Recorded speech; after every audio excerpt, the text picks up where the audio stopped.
రామ్ చరణ్ చిరంజీవి తనయుడిగా సినీ ఇండస్ట్రీలో అడుగుపెట్టి తనకంటూ మెగా పవర్ స్టార్గా ఆపై గ్లోబల్ స్టార్గా సత్తా చూపిస్తున్నాడు. ప్రస్తుతం రామ్ చరణ్ బుచ్చిబాబు సనా దర్శకత్వంలో పెద్ది సినిమా చేస్తున్నాడు. తాజాగా ఈ సినిమాను రామ్ చరణ్ బర్త్డే సందర్భంగా విడుదల చేస్తున్నట్టు ప్రకటించారు. అవును, రామ్ చరణ్ ఇన్నేళ్లు కెరీర్లో ఫస్ట్ టైం పెద్ది సినిమాను రామ్ చరణ్ బర్త్డే సందర్భంగా విడుదల కాబోతోంది.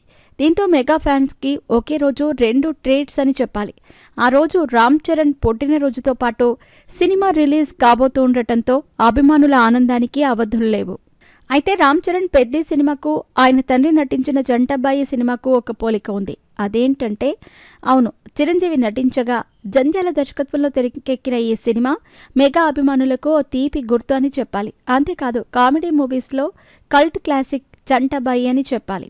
చంటబ్బాయి సినిమా 1986 ఆగస్టు 22న చిరంజీవి బర్త్డే సందర్భంగా విడుదలైంది.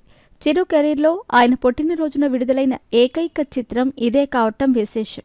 మరో ఇతర సినిమాలు ఆ రోజున విడుదల కాలేదు.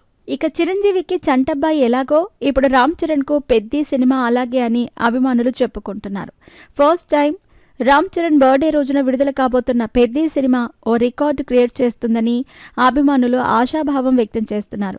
ఇక RRR తరహాలో పెద్ది సినిమా హిందీ, కన్నడ, తమిళంలో తన పాత్రకు తానే డబ్బింగ్ చెప్పుకోవటం విశేషం. ఈ సినిమాను 80ల గ్రామీణ నేపథ్యంలో తెరకెక్కిస్తున్నట్టు తెలుస్తోంది. ఈ సినిమాలో రామ్ చరణ్ గ్రామీణ క్రికెటర్ పాత్రలో కనిపించనున్నాడు. మొత్తంగా చిరంజీవికి చంటబ్బాయి ఎలాగో రామ్ చరణ్కు పెద్ది సినిమా అలాగే అని అభిమానులు లెక్కలు వేసుకుంటున్నారు.